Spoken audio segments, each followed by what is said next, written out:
족저근막염의 전형적인 증상은 자고 일어나서 아침에 첫 발을 내디딜 때 발 뒤꿈치가 찌릿하고 찢어질 듯이 아프거나 이렇게 오래 앉아 있다가 갑자기 일어나서 걷기 시작할 때 발 뒤꿈치가 아픈 경우입니다. 이 영상에서 제가 아주 좋은 관리 비법을 많이 알려드릴 텐데요. 많은 분들이 족저근막 하면 스트레칭에 대해서는 최근에는 많이 들어서 알고 계세요. 그런데 많이 간과하고 있는 게 바로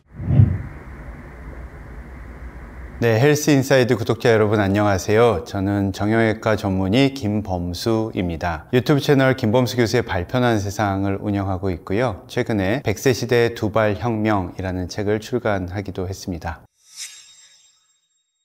발이 아파서 병원을 찾게 되는 가장 많은 원인이 바로 족저근막염입니다. 발바닥이 아파서 병원에 가보신 분들은 아마 족저근막염이라는 진단을 많이 들어보셨을 겁니다. 많은 분들이 병이 있으면 무조건 병원에 가서 치료를 받아야 된다라고 생각하시는데요. 꼭 그렇지만은 않습니다. 특히 족저근막염 같은 병은 우리가 병에 대해서 잘 이해하고 잘 관리하면 저절로 낫는 경우가 참 많아요. 우리 몸에는 자연적인 치유 기전이 있거든요. 그래서 염증이 생겼을 때 염증이 더 악화되지 않도록 잘 보호하고 잘 나을 수 있도록 우리가 또 재발하지 않도록 잘 관리하면 병은 저절로 낫는 경우가 참 많습니다. 그렇게 한번 해보시고 이 영상에서 제가 아주 좋은 관리 비법을 많이 알려드릴 텐데요. 병원 가시기 전에 이 운동들을 꼭 한번 해보셨으면 좋겠습니다.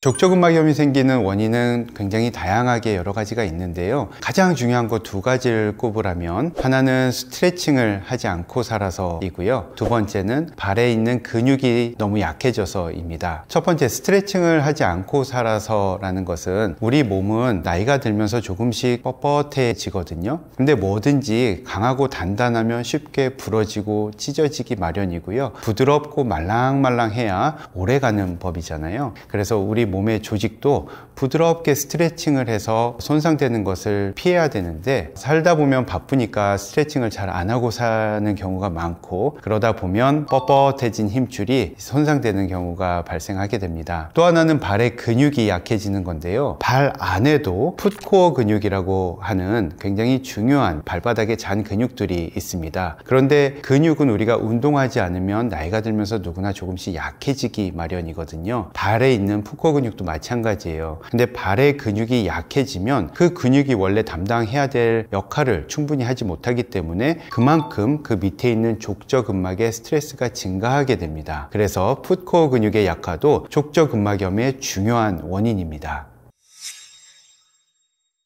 족저근막염의 전형적인 증상은 발 뒤꿈치의 통증인데요. 특히 자고 일어나서 아침에 첫 발을 내디딜 때 발 뒤꿈치가 찌릿하고 찢어질 듯이 아프거나 아니면 이렇게 오래 앉아 있다가 갑자기 일어나서 걷기 시작할 때 몇 걸음 할 때 발 뒤꿈치가 아픈 경우입니다. 그런데 조금 걷다 보면은 이게 통증이 조금 완화되는 것 같고요. 하지만 또 많이 걷고 나서는 또 발바닥에 통증이 생기는 게 족저근막염의 증상입니다.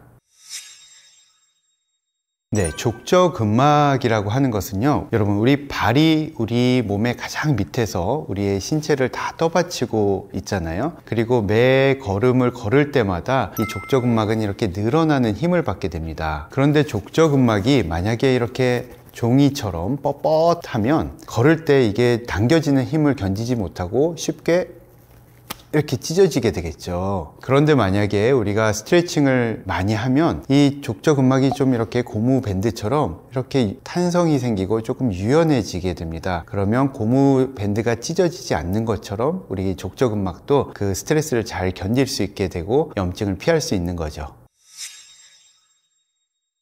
족저근막염이 있으신 분들, 발바닥이 아프신 분들한테 아주 중요한 스트레칭 운동 알려드리도록 하겠습니다. 자, 이렇게 앉은 자세로요, 편안하게 이렇게 한쪽 다리를 무릎 위에다가 올려놓으세요. 한쪽 손으로, 같은 쪽 손으로 발가락을 이렇게 말아서 쥡니다. 그래서 중요한 것은 이 발가락 관절이 꺾이도록 잡아주셔야 돼요. 발가락 관절이 이렇게 꺾이도록 말아쥐고 이쪽으로 위로 당겨줍니다. 그리고 반대쪽 손으로는요, 뒤꿈치를 이렇게 밀어내세요. 그러면 이 뒤꿈치는 밀어내고 앞꿈치는 당기고, 그러면 이렇게 삼각형 모양으로 밀고 당기게 됩니다. 그러면 종아리 뒤가 시원하게 늘어나고요. 발바닥도 시원하게 늘어나는 느낌이 느껴지실 거예요. 이렇게 쭉 밀어난 상태로 한 15초 정도 가만히 계시면 종아리가 시원하게 늘어납니다. 자, 그 상태에서 뒤꿈치 손을 떼고 이 손으로 발바닥을 한번 이렇게 만져보세요.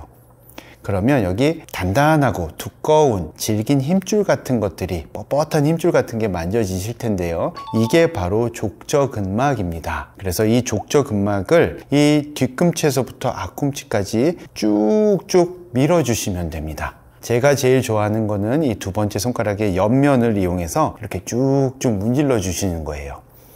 약간 아플 때까지 압을 가하면서 눌러주셔야 제대로 스트레칭이 됩니다. 하시다 보면은 통증을 느끼시는 분들이 꽤 많아요. 이게 족저근막이 건강하면 스트레칭을 했을 때 아프지 않습니다. 근데 했더니 아픈데 하시다면은 그거는 족저근막이 뻣뻣해서 늘어나면서 통증을 유발하는 겁니다. 그래서 아플 때는 너무 아프지 않은 범위 내에서 조금씩 하다 보면 점점 그 통증이 줄어들게 됩니다. 만약에 하실 때 발 뒤꿈치가 찢어지는 듯한 날카롭고 예리하고 심한 통증이 느껴진다, 그러면 이 스트레칭을 하시면 안 됩니다. 왜냐하면 그때는 족저근막이 찢어진 지가 얼마 안 된 거예요. 그럴 때는 보호를 해야 됩니다. 그럴 때는 걷는 것도 줄이는 게 좋아요. 근데 찢어진 상태에서 스트레칭을 하면은 이게 오히려 더 늘릴 수가 있겠죠. 그래서 손상을 더 악화시킬 수 있기 때문에 그럴 때는 스트레칭을 하지 않고 며칠 동안 휴식을 취하면 이게 어느 정도 이렇게 아물게 되거든요. 그 다음에 조금씩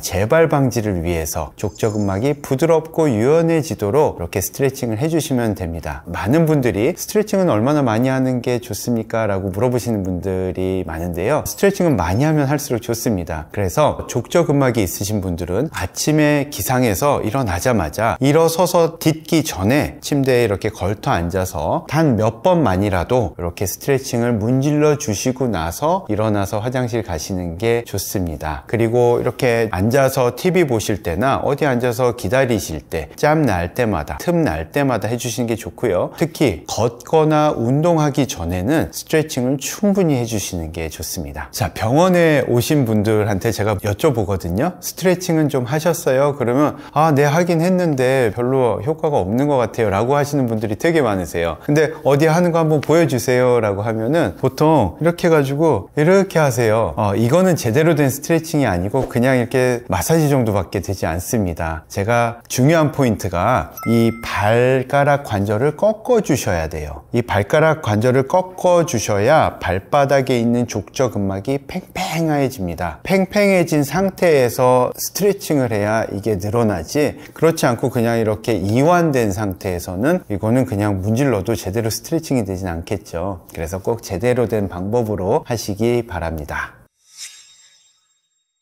네, 발바닥이 아프신 분들, 족저근막염 때문에 고생하시는 분들 꼭 하셔야 되는 운동 두 가지. 첫 번째가 스트레칭이었고요. 두 번째는 바로 근육 강화 운동인데요. 자, 근육 강화 운동은 어떻게 해야 되느냐? 제가 한번 시범을 보여드리겠습니다. 여러 가지 운동 방법이 있는데요. 좋은 것을 하나 알려드리면, 자, 이렇게 앉은 자세로 무릎을 쫙 뻗으세요. 그리고 발목을 뒤로 쫙 젖혀보세요. 그러면 종아리와 발바닥이 쫙 뒤로 스트레칭이 되죠. 이 상태에서 발바닥을 주먹 쥐듯이 이렇게 움켜쥐는 겁니다. 꽉 쥐어보세요. 발바닥에 힘이 들어가도록 꽉 쥐어보세요.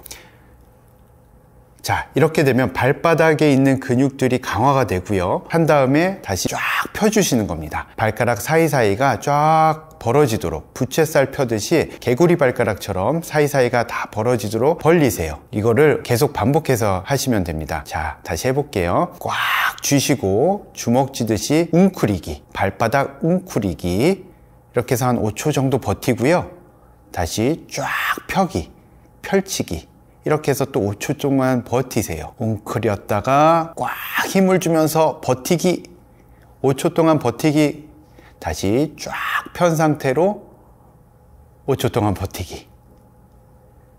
이렇게 해주시면 종아리 스트레칭과 발바닥 강화 운동이 동시에 되게 됩니다. 자, 방금 가르쳐드린 이 웅크리기와 발가락 펴기는 풋코어 근육뿐만 아니라 이 종아리 근육을 같이 쓰기 때문에 도움은 되기는 하지만 이번에는 제가 풋코어 근육만 집중적으로 자극되는 운동을 가르쳐 드릴게요. 바로 발 단축 운동이라고 하는 건데요. 이 발 단축 운동은요, 동작이 크지 않기 때문에 눈에 잘 보이지는 않아요. 그리고 처음에 하시면요, 잘 느낌을 모르겠다, 잘 안 된다, 그게 어떻게 되는 거냐 하시는 분들이 많거든요. 처음에 누구나 그렇습니다. 그런데 조금 하다 보면 아, 이렇게 하는 거구나 라고 느낌이 오실 거예요. 그렇게 느낌이 오게 되면 언제 어디서나 신발을 신고서든 벗고서든 언제 어디서나 시간만 되면 할 수 있는 운동이기 때문에 발 건강에 굉장히 도움이 많이 되는 좋은 운동 방법입니다. 꼭 익히셔서 꾸준히 하셨으면 좋겠습니다. 족저근막하고 종아리는 이웃 사촌입니다. 그래서 가까이 있기 때문에 서로 영향을 주고 받을 수밖에 없어요. 종아리가 부드럽고 유연하면 그만큼 발이 편해지는 거고요. 종아리가 뻣뻣해서 꽉 잡고 있으면 걸을 때 그만큼 발이 당겨지는 힘이 스트레스가 증가하게 됩니다. 그래서 이게 거의 하나의 구조라고 생각하셔도 돼요. 그래서 족저근막이 편하려면 종아리를 먼저 유연하게 해주는 게 필수입니다.